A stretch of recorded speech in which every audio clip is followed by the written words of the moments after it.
why suddenly? Because when we left Portland, I didn't think you'd be back in a car so quickly. No, when we spoke at Portland, I knew a little bit more than I was letting on. But at that time, I couldn't say anything.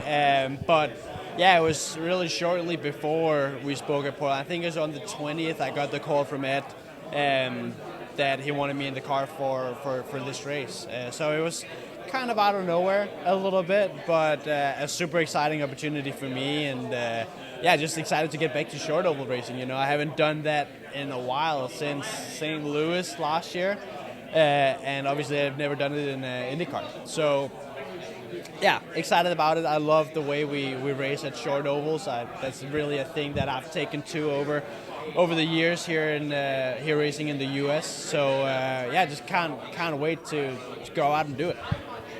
And did you test it here, correct? No. Well, you didn't test it. I didn't. Well, you haven't been out there yet. I have not been out here yet. I tested here in a lights car, or in the next car, helping HMD Motorsports to kind of develop their program for this weekend. Is that this year? That was this year. Okay. So that is about the extent to what I've been around here. Yeah. Okay. I did the rookie test at St. Louis at Gateway. That's it. Not even a race. No. Oval race in IndyCar. It is. I did the 500, not a short oval, but at least an oval. Yeah. The Indy Next car, how much did that help you get acclimated to this track and to the service and this peculiar whims? Well, we'll see later today, won't we? I don't know. I think it's at least it's something. You know, the Indy Next cars aren't that much slower around here. I think it was only about a second and a half ish. So it's been good to at least been around in a car at some speed and kind of feel everything out. The lines, the bumps, and kind of the patches are really special around here. So at least I've been around here at speed. But the IndyCar is a way different beast. You know, it's going to be different, and it is going to be a steep learning curve this weekend. But we'll just get the most out of it. You know, I think for a lot of the drivers, even though most of them have done a test day here, it's still going to be a new race for everyone. So I think that's going to work in my favor. So yeah, we'll see what we get. How do you feel like you've grown as a driver and as a person this year with Ed Carpenter Racing and your first season in IndyCar racing?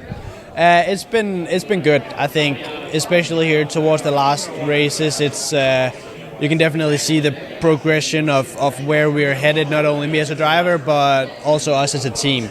I think really from Laguna Seca and onwards, we've had a few fast 12s. We had a top 10 at Mid-Ohio, and just headed in the right direction. So this is going to be a little bit different this weekend, but hopefully we can kind of keep that momentum going.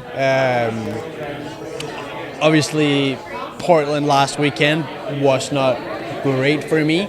Kind of out of my hands, unfortunately, and it's kind of the same story at Toronto as well. So we've had a few unlucky races, but ready to turn that around this weekend and have a strong one.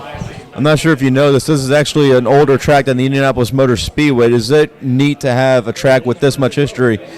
Did you know that this? Well, do you enjoy the fact that you're racing at such a historic venue that's been around for such a long time? Yeah.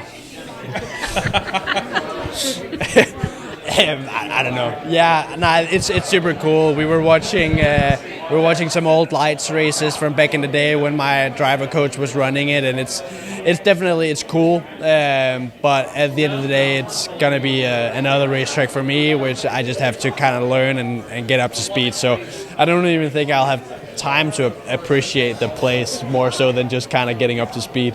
Who was the coach? Lee Brentman. You mentioned the learning curve. So what are some of the things that you and Renus have done to prepare for the race with the team? Is it similar? Sorry, say that again. What have you done to prepare for the race, given that you haven't tested here? What are the things that you and the team have done? Yeah, a lot of... we did a sim day at the Chevy Sim in North Carolina, which does something.